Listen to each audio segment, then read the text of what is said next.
Hey everybody, welcome back to the Noel Casler podcast. Broke out the dulcimer today.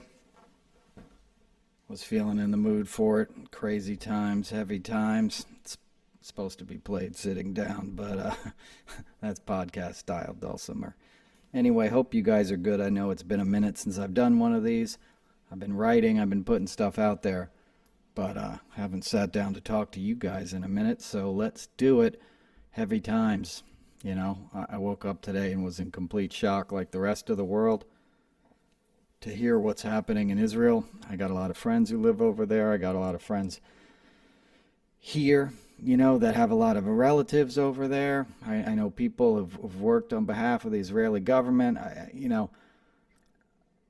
It's such a tragic situation, and I don't even know if everybody is prepared for what, the next few weeks and months are going to bring.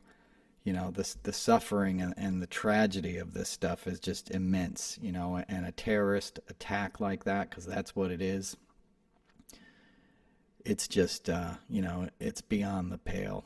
And it comes at a time where it just feels like the world is being overwhelmed in every way, even environmentally, right? That's part of the reason I haven't done a podcast in a while. It's like, I don't want to just get on here and rant. I know that's basically what it is, but I'm not looking to bum anybody out. And it's been pretty crazy, right? Just from an environmental standpoint. We'll obviously get into the geopolitical stuff, though I'm no expert, and nobody is at this point, right? Nobody knows what's happening. Nobody knows why the intelligence failed so much on the Israeli side to not know that this is coming. But it happens, right? We've been here before. Superpowers can get snuck up on, and even countries with incredible intelligence and technology and stuff like the Israelis have, terror is terror. If somebody wants to hurt you, they can in this modern world, and violence is never a solution. Obviously you have to respond, in a military way now, but it just breaks my heart. It's like what's the curse of the house of Atreus, violence begets violence, and we're in such an unstable time already. First of all, I'm glad Joe Biden is president at this moment. Can we just get this out of the way right now? Like, thank God this didn't happen, while Trump was in office. And it also points to the time wasted when he was in office that I bring up often, the fact that we lost so much time in terms of human progress, intellectual progress as a nation, in terms of research and all this stuff. And they're still at it, right? They're trying to shut down the government every chance they get, right? We're without a speaker right now, second in line to the president at a time of global instability, thanks to the GOP chaos, right? But when, Trump controlled the White House and both houses of Congress, he wasn't trying to really bring about peace in the Mideast. He was trying to score political points. He was letting Jared and Steven Mnuchin make as much money as they could off the situation. That's what the Abraham Accords were about. That's what the last minute trips that Jared and Secretary Treasury Mnuchin took in the waning days of their in administration, right? Like when January 6th was happening, Jared was flying back from the Middle East, taking a shower and turning on the TV to see the horror that the rest of the world was facing. And of course, now he's nowhere to be found. He's spending the billions that he got from Saudi Arabia. And, the world's a mess. And Netanyahu's obviously a crook. And it complicates this situation so much. But no matter how you feel about the politics of Israel, the people don't deserve this, and the children living in Palestine don't deserve the war that their parents are bringing upon them. And it's just, it's just heartbreaking, and it's going to be a heavy time for the world, I fear. And so that's part of the reason I just wanted to check in and do this podcast. It's a rainy day here. We got some torrential floods last weekend in the New York area, and we're getting a little reboot of that this Saturday. I'm recording this. But That's part of what we're facing too. It's catastrophe. And we can't even deal with climate change in the proper way because there's so much political chaos and there's so much compromise in terms of like, don't go after Biden for this stuff because we got to get him back in office, which is very true, right? Biden can't just be like, I'm going to outlaw fossil fuels tomorrow, which is what I would do if I was president, by the way. So don't vote for me if you want to drive or use your lawnmower, because that shit is gone the moment I walk into the Oval Office. But, and I'm serious about that. But because that's what's going to stop this. And nobody wants to really talk about that. Everyone's like, yeah, climate change sucks, but, I forgot that quart of milk. I got to run back to the grocery store and I got to do it in my pickup truck. Not everybody's like that, but I don't see a lot of people trying to change their ways. Not That's not to say that people don't care, but in response to the enormity of the problem, we're sort of just kind of going about like life is normal, and I'm including myself in that. And I certainly I think about it all day long. But I still got lights on. I'm still doing a podcast right now. I'm using energy. But I'm trying to not use as many plastic products and single-use plastics and all these things that are byproducts of the oil and gas industry, like these wars, right? There's no geopolitical conflict in our world that doesn't involve economics and that doesn't involve the petrochemical oil and gas industry. And obviously the Mideast, you know, is a great example of that. Israel is sort of something different, right? But the money that was there that allowed Trump to sort of waste diplomatic time because he knew he could send Jared over there on the DL and cut some deals with the Saudis, who they're dying to get that Saudi money they were before he became president. All that stuff feeds into the instability, right? We saw that during the Gulf War, the last one and the first one, right? And no peace has come, right? And I think that's the horror. When I woke up this morning and saw the news, and this is sort of a constant theme in a lot of what I talk about and write about, but I was like, there's not going to be any peace in my lifetime, right? I'm 52. It's kind of like, hopefully I'll be here for another, 40, 50 years, but it's like, yeah, this mess isn't going to get straightened out in my lifetime. And I don't just mean what got started today. I mean the whole of it, Putin, Eastern Europe, Ukraine, the Republican Party. It's going to take generations to wash this chaos out of us.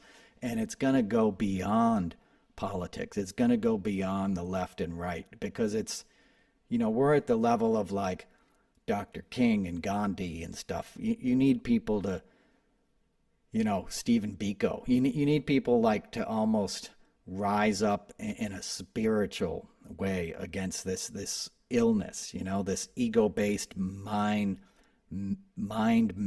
madness, if you will, of men seeking power, right? Because it's all about power and corruption.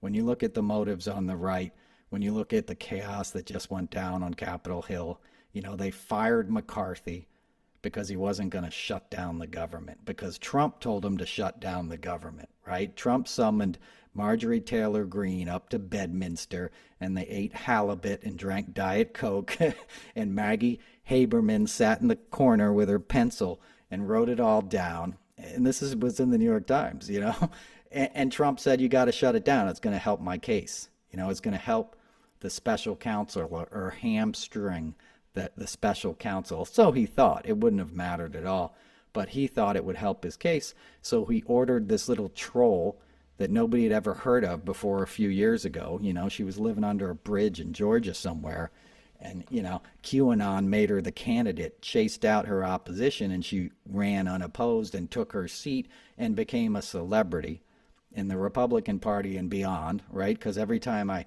log on to Twitter, I see somebody retweeting Marjorie Taylor Greene, and people became stars by subtweeting her. That means getting in everyone's replies so other people see you serving it back to them, and you get a follow that way. It's kind of one of the little tricks people use to build up followings online. which is annoying. I used to do it to Trump. I stopped doing it when he left. But, you know, that's what people do. A lot of the people you see fighting back are hoping to build up a big following that they can then make money off of, which is a whole nother issue, which disgusts me. And it's part of the reason I haven't been putting out as much content, because this isn't about the money. This isn't monetized. There's no sponsors of this podcast. There's no patron. You know, there's no send me some money. You can sign up for the Substack. You'll get all the content free. You can support it for $12 a month. If you want to do that, it helps me do the podcast and everything else, and I appreciate it. But my end goal is not building a brand for Noel Casler, okay? And when I see so much information out there, I'm like, I don't need to put more noise out there, more content, because what happens is people keep, you know, they make a buck off it, and there's this insatiable appetite for more and more and more. That's why you see on MSNBC, all they talk about now is Trump's legal trials, because they know it's a recipe for 2 years. You know, it's real cheap to get a Zoom call with a former prosecutor and a lawyer and have somebody come in, and a socialite who's now a journalist can sit across from you and give you her opinions on Trump. And I saw an ad for a Stop Trump rally downtown, and Mary Trump's on it, and Michael Cohen, who still lives in Trump Park Avenue. You know, it's like, where were these people in 2016? They weren't anywhere to be found. You know, I'm no hero, but I walked away from my career because nobody else would break their NDAs who worked on Celebrity Apprentice, because they wanted to make a buck. And I saw people make a buck off of speaking out, you know, and now they're sort of, now they got podcasts. People that were afraid to speak out against their own relative or their own boss 7 years ago now have podcasts and lead panel discussions and get paid, and there's celebrities in the anti-Trump movement. And I find it annoying as hell, because it's part of the big greedy attention economy grift that gave you Trump in the first place. You know, and it's everywhere. And it's going to lead us to ruin if we don't get hip to it. And again, it's part of the reason I haven't done a podcast, because I know most of you guys probably like all those people, and I'm not dissing them. People got to make a living, and they get a little taste of celebrity and they want more. You know, so everybody's got a podcast and a Substack, but not everybody's saying the truth. You know, people are all repeating the same kind of stuff they heard somebody else say, and it's this, you know, it's this economy based on clicks and rage farming and anger, and it's not healthy for anybody, you know. And Trump knows that better than anybody else. That's why he's always played the media like a fiddle, right? Because he knows people are greedy. He knew NBC knew he wasn't a billionaire. You know, when they started shooting The Apprentice, before the one I worked on, which is when the celebrities came in, the regular Apprentice, which was the first contract they gave him for a TV show, which Mark Burnett, by the way, wanted to do one on the Mir space station with Russian oligarchs and Putin, and they put him on to Trump, and that's how he ended up doing one on a billionaire here in New York. But when they first went to film that, my buddy was the audio guy, and when they walked into the office, all the like furniture was threadbare and stuff. Like, he didn't look like a billionaire, and they had to go rent furniture to make it look fancy. So like the boardroom and all that stuff was all rented. You know, or by the time I worked on the show, it was on a sound stage for the finale. You know, we taped the first finale at 8H at SNL's studio. So the whole thing was a creation of TV, just like all reality show is. And, you know, it's kind of with a wink and a nod. Everybody knows it's fake. And, you know, in even Mark Burnett's defense, nobody knew the guy was going to become president. That would have been the farthest thing from the truth, right? But he knew nobody was going to look that hard at the fact that he wasn't a billionaire, and he would give out free hotel rooms to NBC execs during, you know, like during the sort of upfronts. Do you know what upfronts are? When a network sells its sells its programming to advertisers, and it's a kind of behind the scenes thing, but it's big business. So I used to work on those for all the networks every year, because they'd make all the celebrities come in, you know, and kiss ass to like corporate types. And they were always a nightmare. And I did the Fox ones, which were completely insane. But anyway, and TBS, you know, I would do Turner Networks, TNT, you know, which was CNN. It's a TV show, right? It's entertainment, which is my point, right? And so is the online stuff, you know. it's cool if you're consuming that and it makes you feel better and it keeps you up to date. I'm not trying to be judgmental about that. Well, what I'm trying, well, I guess I am a little bit.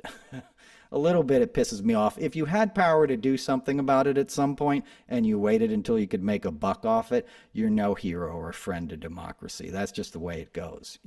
I'm doing this for the people who don't have a voice, for the women and children that are being demonized in this country right now for the simple fact of trying to come across the border and get a better life.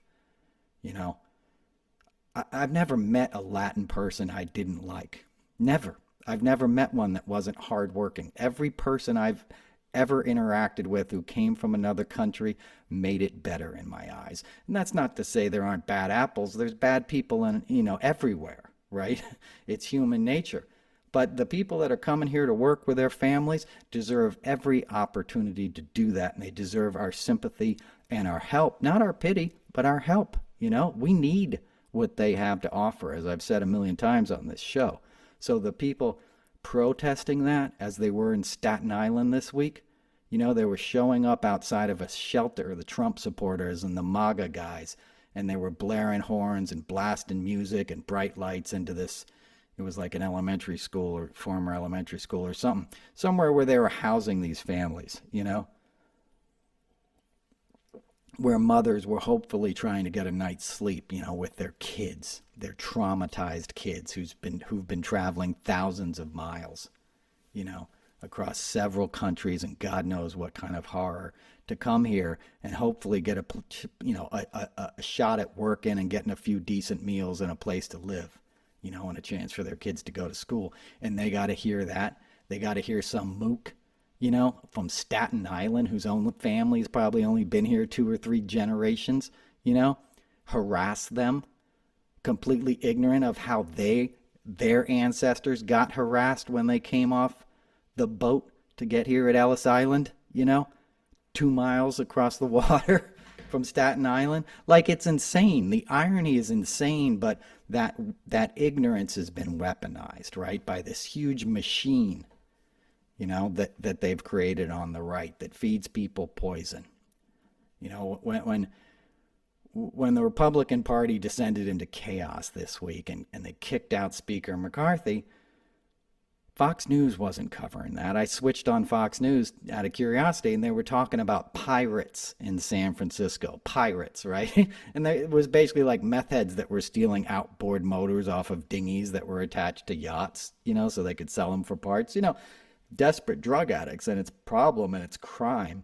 But the Chiron was basically like, what's safer, San Francisco or the Somali coast? Completely xenophobic, completely racist, complete ignorance and fear and horror. But that's what's being fed into the minds of the people that consume that product, and a lot of those people are older Americans, as I wrote about on my Substack. What's going to happen to this older population that's been all ginned up on fear from Fox News for decades, and now they're armed to the teeth, sitting behind their, locked doors as dementia sets in? We saw earlier this year, this 15-year-old boy knocked on the door because he was lost trying to pick up his little brother, and he got shot in the head by some freaking deranged lunatic who watched Fox News all day and had too many guns, right? You weaponize these people with the poison, and there's a lot of money in it, right? If it wasn't profitable, they wouldn't be doing it. Rupert Murdoch is doing it because he makes money. His kids are carrying on his tradition because he makes money, right? Because he's stepping down. The Republican Party, they're in it because there's money in it. Donald Trump is in it because there was money and he wants to stay out of jail because now he realizes he went too far and he's going to lose all his money. So he's nervous, right? So he's got to become president again to stay out of jail. And he becomes president again.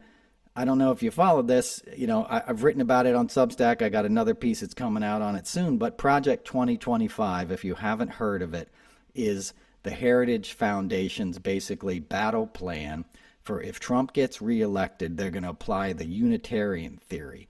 And the Unitarian theory is a conservative legal argument that basically says, the president has all-encompassing power and doesn't deserve to be constrained by 3 separate branches of government. Like, he should be able to fire anybody he wants, which is not how it is now. There's worker protections, and you can't just come in there and fire a cabinet member who says, no, I'm not going to do that. It's illegal, right?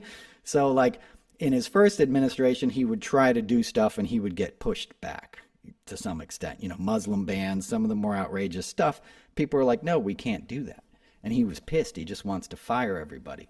So the wonderful, you know, billionaire-backed Heritage Foundation, which is part of the same, you know, same kind of Federalist Society cesspool that was funded by all this, you know, dark money that came out of the kind of John Birch Society libertarian movements, you know, co-founded obviously by Frederick Koch, the Koch brothers' father, and then Charles and David Koch at the end of the Carter era sort of poured gasoline on those fires and funded it heavily because they were scared of Jimmy Carter and his sort of progressive policies and environmental policies that would spell doom for the oil and gas industry. And I've gone into that a lot in the past on this show. I don't need to completely redo it. Happy birthday to Jimmy Carter. He turned 99 the other day. Amazing man. But my point is that wonderful society, that think tank, you know, of kind of like Brookings Institution gone bad, you know, dweeby guys from Princeton, you know, that couldn't get laid and became conservatives, you know, like Samuel Alito, for example. You know, it's all those guys getting paid money, Leonard Leo sitting behind closed doors and figuring out ways to screw over the government, right? And so the Unitarian theory, pardon me, comes out of that. And it's basically like creating a Caesar, you know, having an emperor instead of a president who has to answer to sort of separate but equal branches of government, which is what our forefathers had in mind, right? They didn't want anybody to become king again or emperor. They were trying to prevent exactly what Donald Trump is trying to become, right? And though there weren't as many guardrails as we had hoped, there was enough during his first administration that he couldn't get away with that. And they want to make sure if he comes back to power that that doesn't happen again. So they, you know, they drew up this document. It's called Project 2025. I think Salon or somebody did a deep dive on it. You can Google it and find out information or sign up for Noel's Notes on Substack. And basically on day one, they're going to fire 500,000 federal employees. And they're going to replace them with these loyalists that they're recruiting now. And there's direct quotes, like they're reaching out all over the country and they're like, leave your trades, put down your tools and come to DC and serve Trump. That's literally the quote, right? And the language is important. It's tools, right? They know who they're going for. You know, they want a carpenter or whatever who's pro-Trump to be at the Department of Interior or the EPA. You know, so it's not even just putting in a Scott Pruitt, you know, or these obviously, you know, who was the guy at Interior, you know, the guy who rode the horse to his first day at work, you know, and ripped off the people of Puerto Rico. I hated that guy so much. He's in Congress now. You have to put his name in the Ryan Zinke. But anyway, you know, it's not just going to be Scott Pruitt's and Ryan Zinke, right? The bureaucracy itself, what's left of it, will be made up of Trump loyalists. Trump supporters, guys with no previous experience in government, are going to be in charge of these agencies because their allegiances will be to Trump, and they'll divert government resources, money, to Trump and his properties, and they'll implement his policies, you know, which will serve his, you know, cronies and his benefactors. That's what happens in Russia. That's what Putin does. You know, that was the oligarch system. You let him do whatever he wants. You don't push back, and a few of those close to him will become wealthy, and the administrative state will be hobbled so that it doesn't work properly and it can't properly protect the people. And then the common folks live in fear, and you get sort of street-level thugs to be enforcers, and all of a sudden you've conquered a nation, right? That's the battle plan. That's what Trump has drawn up. You know, that's what's going down, and it's laid out in this wonky document. And it's not that wonky, but I'm trying to break it down for you. So that's sort of the theme of this podcast. And people love to disparage the bureaucracy. If you grow up in the DC area like I did, I lived outside of DC till I was 14. I went back when I was 18, and as you know, I worked on Capitol Hill as a bike messenger for the Congressional Budget Office, and I would deliver to USDA every day and Department of Interior. Back then there wasn't this was late 80s, early 90s, there wasn't the same security. So now most of the time you probably just drop a package at a mailroom and somebody signs it for. Back then you would have to take it to room 1401 Cannon office building. Like, so I would be walking in all these House office buildings on Capitol Hill and Senate buildings, the Hart, all that kind of stuff, and all the interior departments, or the agencies, right? EPA, you'd be walking in these places. And I have an immense respect for the people who've dedicated their lives to sort of working in that bureaucracy, because the Republicans have always made it a bad name, right? That's what Reagan came in and did. At the same time all these think tanks were being funded, it was that same time of like, the government's not good for you. The government's standing between you and your hard-earned money. Which is not true. Okay, you want a functioning government, and odds are most of that money you made is a result of a government program, but or some sort of oversight and infrastructure provided by a centralized federal government. Okay, our government and the bureaucracy that it runs, whatever you want to say about it, was the envy of a lot of the world. Okay, because it was a finely run machine for a long time, and it still is in many respects.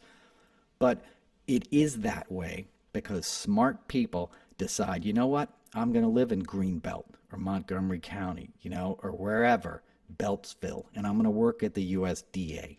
And I'm going to take what I learned in college and I'm going to apply it to this one subject, and I'm going to become an expert on this, and do what I'm told for the betterment, of this agency. And that's what people have done, for decades. And those people are punished. They punished them in the Trump administration. They were telling USDA employees from the DC area, USDA, Department of Agriculture, they had to transfer like out to Kansas or something as punishment, or retire early. That was their only choice. Maddow did a big piece on this. This was right before Trump shut down the government the first time, right before Christmas, if you remember. I believe that was 2018. Going into 19, actually. But he did the same thing to sort of punish and weed out the sort of loyalists and the experts and stuff, because they didn't want expertise. They want industry to come in and rewrite all the rules. And it breaks my heart knowing these kind of folks, because as I said, if you grew up outside of DC, you knew these kind of people, really smart people that just showed up and went to the office every day for an entire career. And you wipe those people out, you wipe out that expertise. It's the same thing as destroying antiquities in the Smithsonian. That's something our government invested in. You're paying that guy's salary over the course of a career because he's getting great at his job. And that information is going to be in that guy, and hopefully he can transfer it to, the next guy who takes over. But that's how you keep, that's how you keep a functioning agency, right? Is like each one teach one, so to speak. You have a cohesive bunch of people that have dedicated to their lives to this stuff, and to just do away with that overnight would be disastrous. In my mind, it's no different than the Taliban, blowing up ancient Buddhist statues and stuff just because they can. It's a smash and grab mentality on our federal government designed to empower one man, Donald Trump, right? And the billionaires that are backing him because they want another tax break. That's what the deal is with that. So when you see the headline Project 2025, that's what it means. 50,000 employees fired on day one. And by the way, all the other Republican candidates are parroting this talking point. Ron DeSantis used the language, I'm going to slit some throats on day one with the administrative state. It's the same ire he's directing, towards the bureaucracy, which is not a bad word, as I just explained. So to do something like that would be horrific, Imagine going into your job if you work in an office and, there's a woman who runs the payroll department and there's the guy who does receiving and accounts payable and the mailroom, and everybody was gone and nobody knew how it worked. And a bunch of new people just showed up off the bus, wearing a red hat that said MAGA, and like, I'm the new IT guy, you know. I was doing forestry last week, but, let me at that mainframe, bitches. Like that's the kind of chaos that they want to have happen, because they don't want a functioning government. They want to serve Donald Trump. And the fact that it's so lucrative to do that he has so many billionaire backers and they have so many plans A, B, and C to put him back in power, including RFK Jr., a complete whack job, scumbag human being from every account of everybody I know who's ever met that guy. And I've met him too. He's bad news just from a vibe. He's a total douche backstage. If you ever meet him, I met him at Carnegie Hill once, or Carnegie Hall rather. Carnegie Hill was my neighborhood is also full of rich assholes. But RFK Jr. stands out. And he's there to be a spoiler. And the rumor is now that he's got a lot of big backing from these billionaires. And I'd heard that rumor, and I was driving. I've been doing a lot of cycling from Brewster up to Pawling. It's like up to Dutchess County in New York. And I'm riding against this old rail trail, right? So it goes through the woods, and it was an old railroad track that's been shut down, and it's like peak foliage. So it's just been amazing. I was doing it every day for a week. And the town of Brewster is a town that's been, it was a working class town when I was growing up in the 80s, mostly white working class, guys with Italian and Irish last names who had contracting companies and some cops and firemen and the kind of people that, live in that sort of outer ring exurb of New York. And it's, in the last few decades, it's been populated by these hardworking Latin families that have immigrated to the United States to fit in and build lives, and they've brought a lot of great stuff to this community. And then it's also, a lot of the towny types that have stuck around, the white guys. So, it's that's a fought after demographic, right? So driving out of this town, there's a big Kennedy 2024 placard stuck in the ground, a big sign. And I'm like, there's not even Biden signs out yet. We're still over a year away from the election. We're not at the yard sign stage yet, but they already got these Kennedy signs out there. And in sort of, a purple town, if you will, that's alarming to me. And it speaks to kind of backing up that rumor that Kennedy's got big backing, Not to mention the fact he was at this fundraiser that Clapton played at in Beverly Hills and Brentwood, and Stephen Stills, my old boss, went there and got a lot of grief for that, as he should, for being an idiot and taking that picture, because he shouldn't have done it. But I promise you, Stephen Stills has done a lot of stuff for the Democratic Party. He's not an anti-vaxxer. I used to do an autism benefit with him every year called Light Up the Blues. I did the first one ever and helped him for years, do the auctions. Jack Black would host, Tom Petty. We'd have all these great artists playing it. Stephen is an old friend of Clapton's who sort of worships Clapton. He's one of those guys who still likes Clapton. And I'm sure, he played on the Crossroad Festival, which is a benefit that Eric Clapton has done for years to fund his rehab down in Antigua, which is a good cause. I got friends who went down to Crossroads. If you're a rich guy, that's a good place to go to rehab. But, or a rock star or something. But I'm not dissing it. I know that sounds, I'm in sobriety, okay? I'm not dissing that part of it. I've worked with Eric briefly.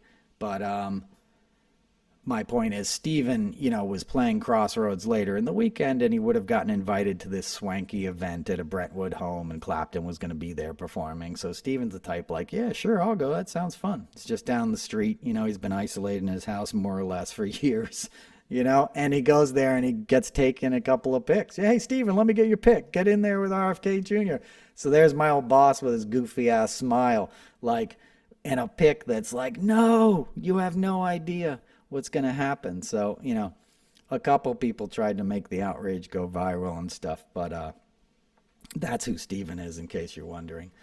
And his wife was probably into going to that party too. You know, he's one of those guys who gets into the glitzy stuff a little bit. But anyway, he's not an enemy of the Democratic Party. RFK Jr. certainly is, right? And if Stephen had still been under my counsel, he wouldn't have been at that party if I could have stopped him in any way. But RFK Jr. is trying to do some damage to the Democratic Party, you know, and certainly Clapton helping him raise $2 million is no friend either. But Clapton's a very conflicted kind of guy. And my point is that could be very dangerous. But that's why the billionaires are backing all this stuff, right? They're not just going to leave it to one way for Trump to win. They're going to try every way they can, right? With the secretaries of states and all these red states throwing out votes and redistricting and all the kind of dirty tricks they could try. They are all going to be employed in this coming year. And we're going to be in a geopolitical, you know, quagmire. We got the war in Ukraine. It's been, you know, it'll be 2 years this February. You know, we're going to have whatever chaos and conflagration comes out of today's events, which, you know, is hopefully doesn't mean a wider kind of regional conflict, but who knows? Who knows? So you have to keep your eyes on this chaos and anything that's trying to sort of whittle away support to the Democratic Party. And to go to my earlier comments, you know, I'm not trying to diss on people in the media, but we have to learn from our mistakes. And one of the clear mistakes in 2016 was making it Trump TV all the time, right? Because it was sexy and exciting, right? And it got a lot of eyeballs on your news channel and on your newspaper. So instead of writing, you know, stories about his past financially, which they easily could have done, they ignored it. And now they're going to act like it's the greatest revelation in the world that his company was worthless and he was overinflating assets. That stuff wasn't a mystery, okay? This is not news, okay? But it feels like news and it can be packaged like news, and it gets your heart rate going. And getting that heart rate going gets those wallets open, gets those eyeballs in front of ads, you know, advertisers and stuff. And that's what they're selling. They're selling your attention. And I see that same strategy showing up in people that are trying to, you know, build their followings and build out their content, you know, and their subscription base and stuff. So they'll use a Mike Lawler clip, which I saw a lot this past week. Mike Lawler, in case you don't know, he's the congressman from my district now, New York 17. He is in office because Sean Patrick Maloney was the Democrat, and he got very arrogant, and he was a powerful guy in the Democratic Party and was over in Europe raising money with Nancy Pelosi when he should have been back home campaigning. And he also kicked out Mondaire Jones, who had that district and was very popular with his constituents. He pushed him out and tried to run, you know, tried to carve out a bigger district for himself, and he got his ass handed to him by Mike Lawler, who was backed by big business, right? I think Ron Lauder or somebody was paying for all of his signs, and there was just signage all over Westchester. Mike Lawler, right? And he was a Republican operative at the state level up in Albany, right? And was able to snatch a seat away from an incumbent Democratic congressman who'd won like 3 or 4 terms already. So, you know, that was an error, you know, and that's why the Republicans control the House now, is because in New York State we lost a couple other seats too, you know, and we were asleep at the wheel as a party, right? And now those same PACs, Democratic PACs, are retweeting this Mike Lawler guy because he's savvy, and he'll show up on CNN, and Anderson Cooper will talk to him, and he'll say something, you know, outrageous or something against Matt Gaetz or something he knows the left will use for their own messaging. He's savvy. The left is not playing savvy as well, right? So they're just falling for the trap, taking the bait, redoing the clip, you know, reshowing the clip for their own content to build their own clicks and algorithms and impressions and all these things that people use to measure their success now. And they'll make a star out of this guy, Mike Lawler. He's already essentially become a media star in the last week. His name pops up in the New York Times all the time. His name is popping up, in this feud with AOC, and she keeps taking the bait and retweeting him and calling him out. Mistake. Don't give him the oxygen, because you'll never unseat that guy now. He's going to win his next term. Okay? He's not going to get beat by Mondaire Jones, because I know his constituents. And it was a miracle we had a Democrat in that seat to begin with, because the tides are changing up here and they're turning red. New York State is not the same New York State I grew up in. That conservative attitude is poisoning the minds of folks up here. Elise Stefanik is a great example of that. Little rich kid from Albany. There's a lot of money outside of Albany. It's a state capital. She went to prep school. She went to Harvard, drove a BMW, went to work on the Hill for somebody, ran for a seat as an unknown, won, and, it was perfect timing, got in there and started kissing Trump's ass and saying outrageous things and built her brand. Matt Castelli, an ex-CIA guy, tried to run against her last election and he lost. He didn't win because she was entrenched. It's very hard to unseat somebody once they get into a position of power. And Democrats would do well to remember that, and don't give them a pocket full of the coin of the realm, which is attention these days. It's a high-profile presence on media. There's no such thing as bad news, Lauren Boebert doesn't care that she went viral for giving her, boo a hand job in the, in the theater or whatever. You know what I mean?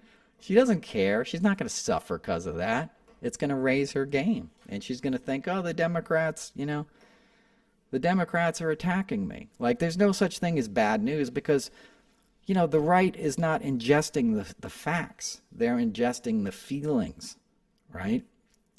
Because the feelings and the fear are what they're selling on the right.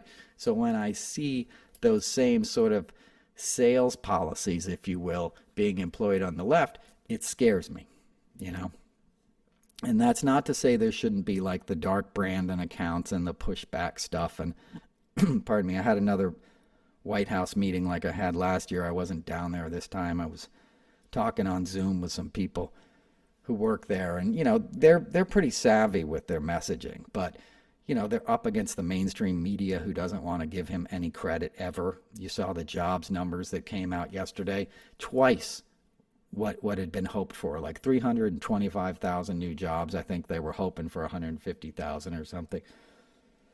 That's miraculous, Inflation's going down, employment's going up. Good stuff considering we were on the brink of disaster, 2.5, 3 years ago. We had a shutdown economy. Dude's kicking ass on numbers. You wouldn't read about that in the newspaper, right? And even that good news, if you saw, New York Times was trying to couch it in defeat. Job numbers are up. Why this is bad news for the Fed? Like what? But that's what we're up against, So you have to be aware of that, because the media is addicted to the negative stuff too. They want to put a negative spin on it.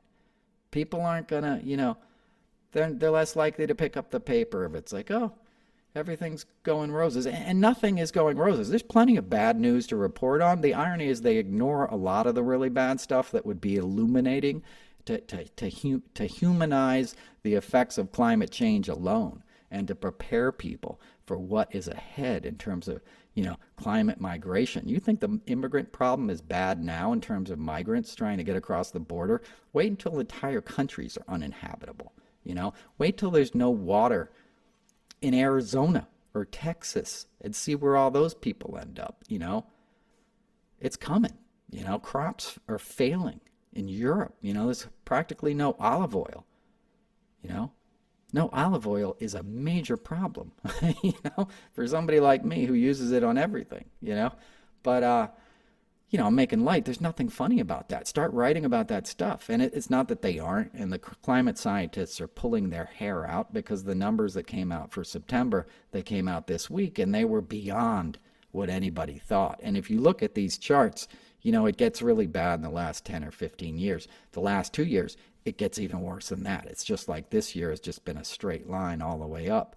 All of the warning signs are going off. Alarm bells are ringing everywhere, right? That's stuff to cover.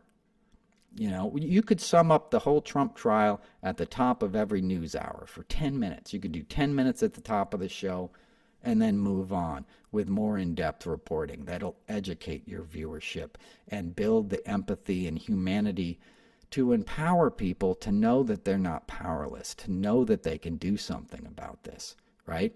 The right has some of that strategy in their aggression, right? They're sort of recruiting terrorists the same way Hamas recruited all these guys that ran across the border today in Israel and started kidnapping innocent women and shooting children, you know, and non-combatants, and holding people hostage in their homes or killing them. You know, they were recruited by, you know, an organization that did not have their best interests, but they wanted them to become a soldier and fight for a cause of economic oppression and religious superiority. Does that sound familiar? You know, does that sound like the Christo-fascism? Put down your tools and come join the movement, you know, and serve President Trump in D.C. Come to the Capitol on January 6th. It's going to be wild. That was a mob. Those were terrorists. They were trying to disrupt and attack a government because they'd been manipulated by a billionaire who's never paid taxes, who's never worked an honest day in his life, you know, who was a cheat and a scammer with every business partner he ever had, every wife he ever had he cheated on. You know, he abused prostitutes that he paid for. You know, sex workers, prostitutes, derogatory. I don't mean it that way. You know, I have a friend, as I told you, you know, who ended up in Epstein's house with him and said, no, you wouldn't believe what those men did to women. You know, he would pay money to abuse people. He's a sadistic demon who, if he grew up poor in the Bronx, he would have been dead or in jail by the time he was 21, because somebody else's dad or brother would have kicked his ass for the stuff he was doing to women early on, you know, or he would have popped his little, you know, privileged mouth off and somebody would have put him in his place. But he was a rich kid, right? So daddy kept bailing him out because daddy needed him. You know, daddy's two other sons were drunks. So he knew nothing was going to happen there. You know, Trump was at least, you know, was into speed and cocaine. He didn't like to drink because he was scared of that stuff, you know. By the way, he would still drink from time to time. That I'm a teetotaler is a myth that came from Trump that's always repeated. He's not a boozer, but when he would get bottle service back in the day when he'd go to clubs and drink a, you know, light beer or something. But he's a speed freak, you know. He likes cocaine. He likes something that makes him feel like he's in control, you know, because he saw what alcohol did to his brother, both of his brothers, you know. And Robert, by the way, died while he was in office. Trump hadn't talked to him in like 15 years. He was the town drunk up in Millbrook, which is a horse town up near me in the Hudson Valley. Trump had no, like, contact with this dude. You would never see him at The Apprentice or Celebrity Apprentice, none of that stuff. And then when he was dying of alcoholism, essentially, in Mount Sinai, and I think they might have moved him to New York Hospital, Trump went to visit, you know, in his, you know, when the guy's on his deathbed. It's like, and then brought his body, his casket, down to the White House for a photo op. Just the most, you know, disgusting behavior. And I'm not dissing on him for being, I'm a recovering alcoholic. My anniversary was just this past week again. You know, one day at a time. I put years together, and I've been very involved since I went to NIH 18 years ago. You know, that's when my recovery journey began. NIH, by the way, which would have been shut down last week had the Republicans and Trump gotten their way to shut down the government. And it could be shut down again in less than 6 weeks, right? I think the extension was 45 days or something. 45 days goes fast in the fall. It goes fast anytime, but especially this time of year. So, you know, that could be shut down again. That's NIH, National Institutes of Health. That's where they do all the medical research. That's where they advise all the other hospitals and stuff. You know, it's where Dr. Fauci was in charge. It's where they broke the genetic code.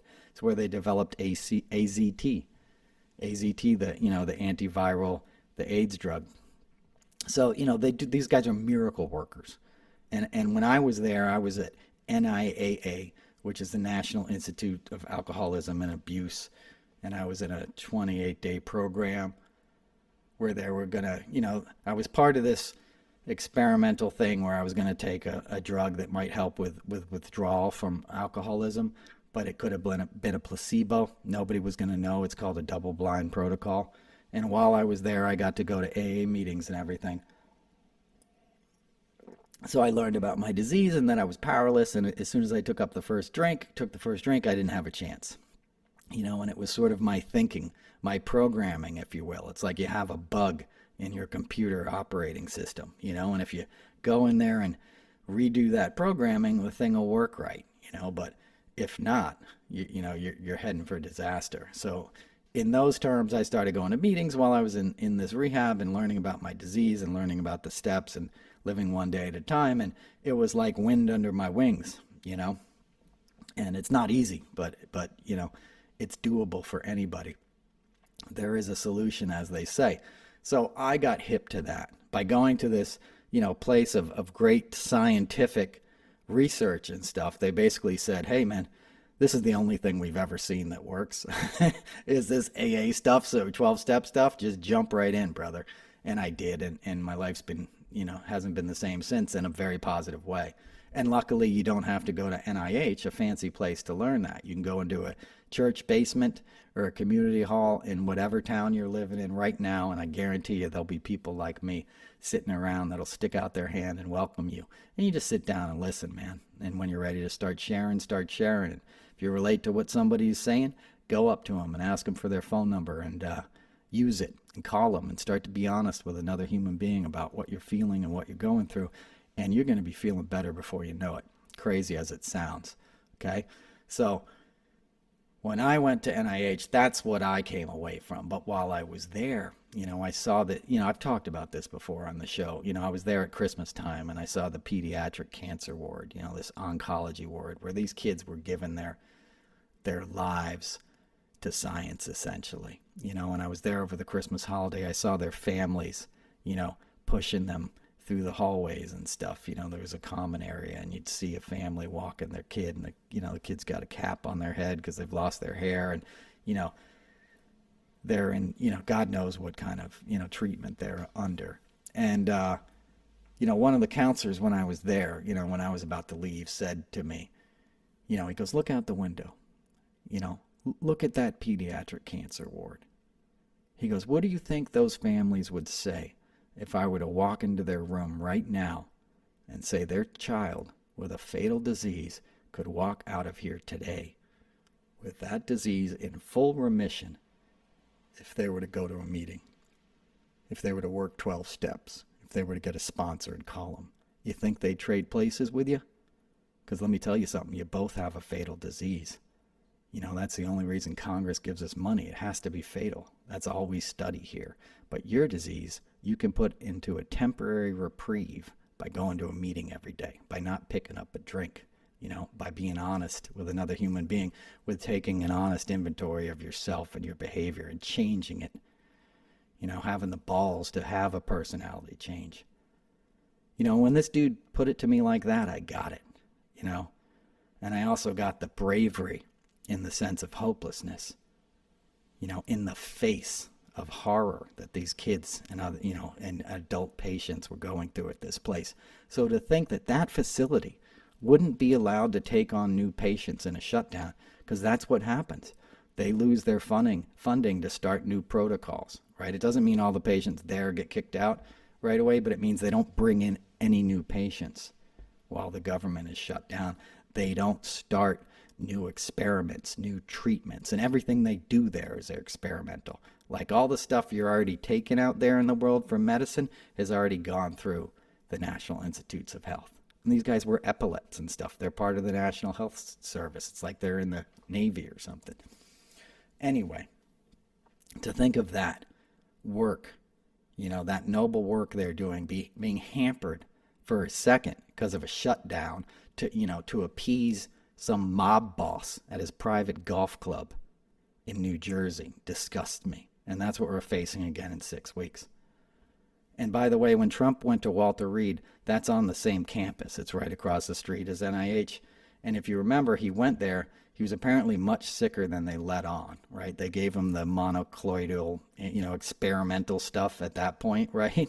Saved his life And while he was there, he would have his supporters go outside on the street, if you remember, and they would like ring bells all night long and horns and beep horns and like, yay, Donald Trump, yay, MAGA, right? All night long.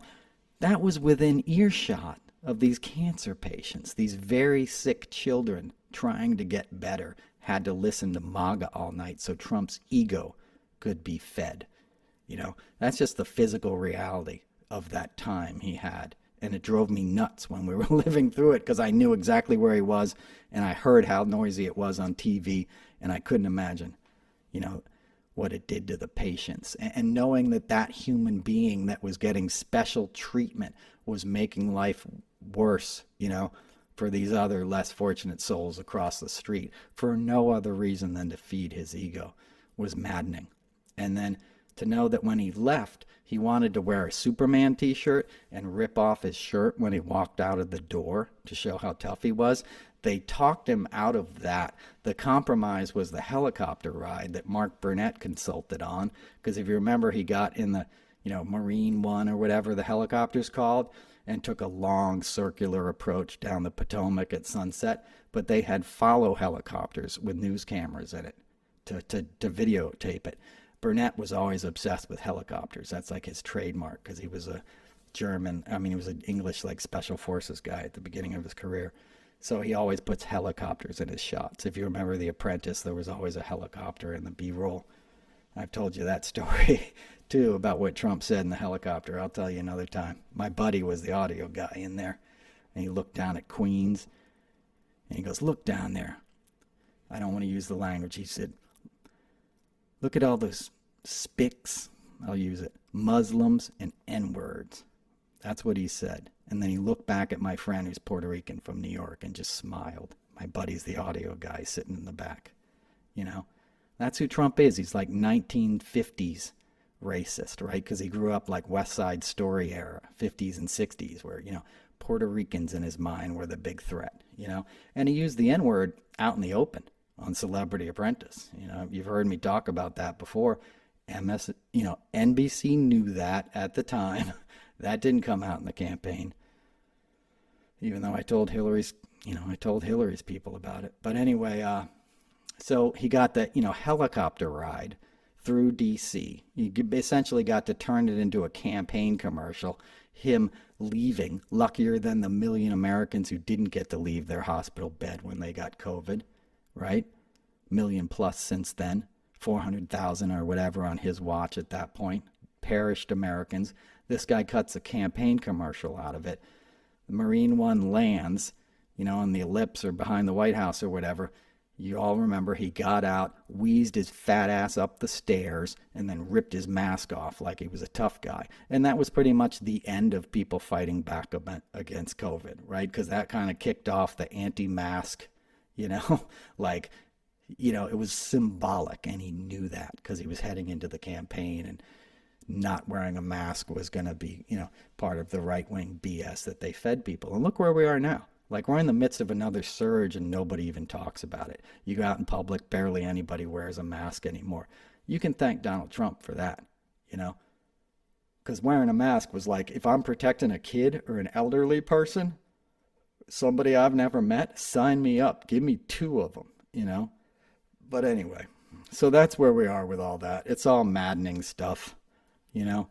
It's all crazy, you know, and it's always been that way in many ways.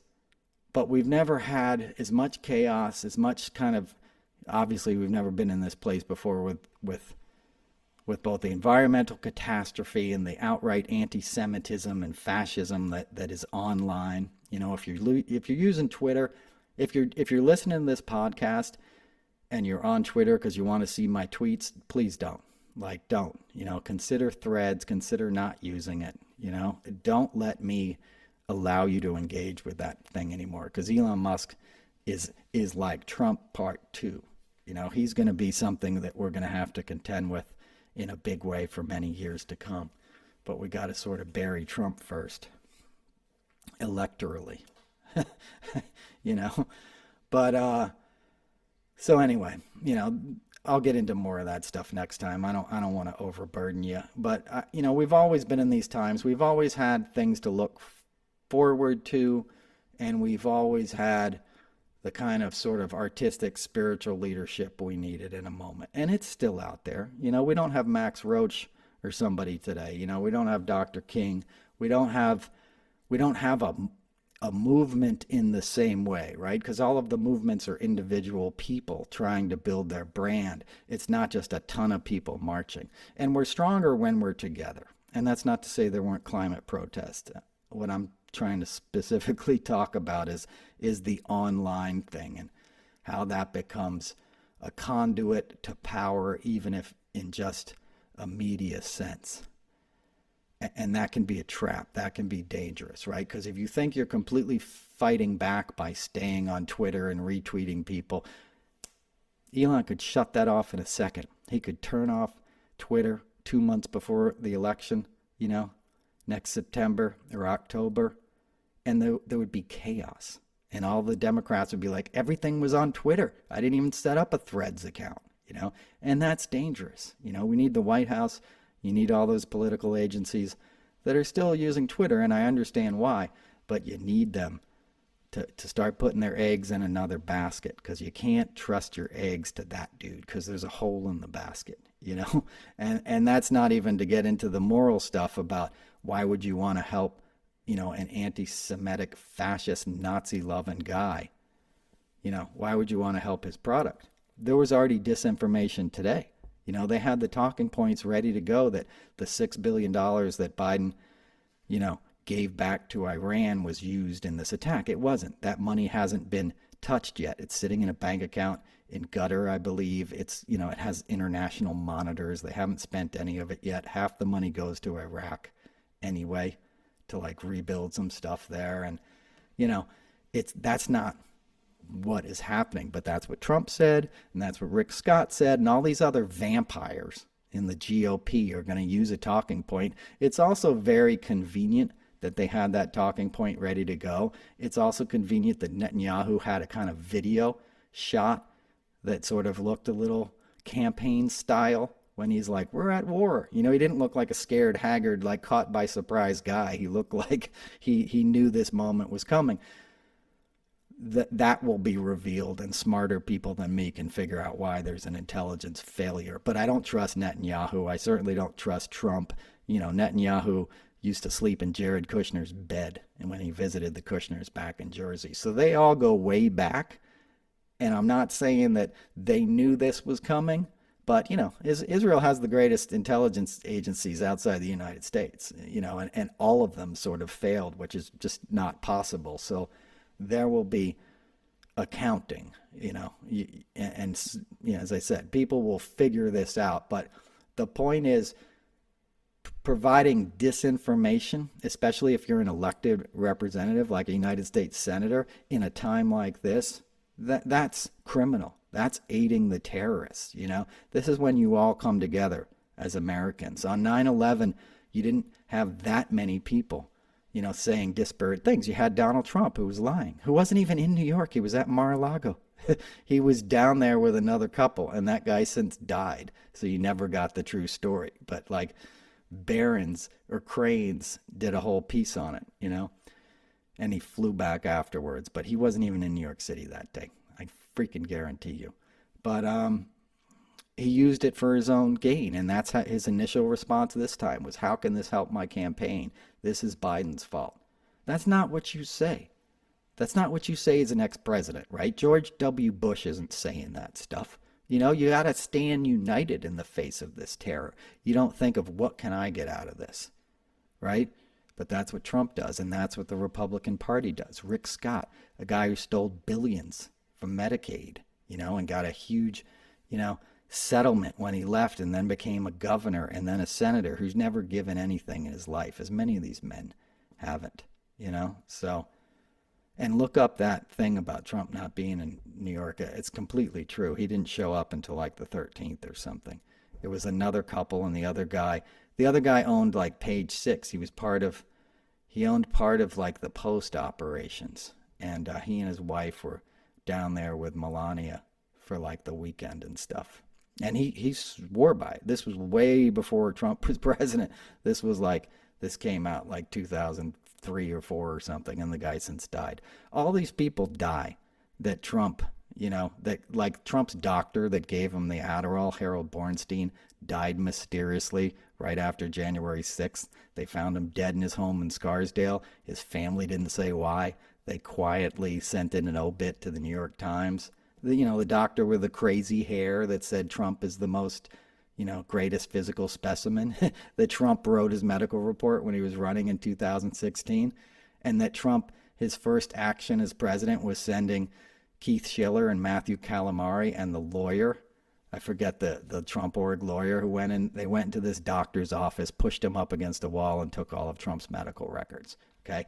They didn't do that because Captain Valtrex had high cholesterol, I promise you, and that guy ended up dead in his house was mysterious as well. And I knew that guy's office. He was a Dr. Feelgood. He would provide pills to the ladies on Park Avenue and, Xanax heads on the Upper East Side. There's a lot of drug abuse in wealthy white communities, and it's legal, right? Because it's prescription. And if you're a rich person and you got a doctor, they'll write you a script. At least they did back in the day.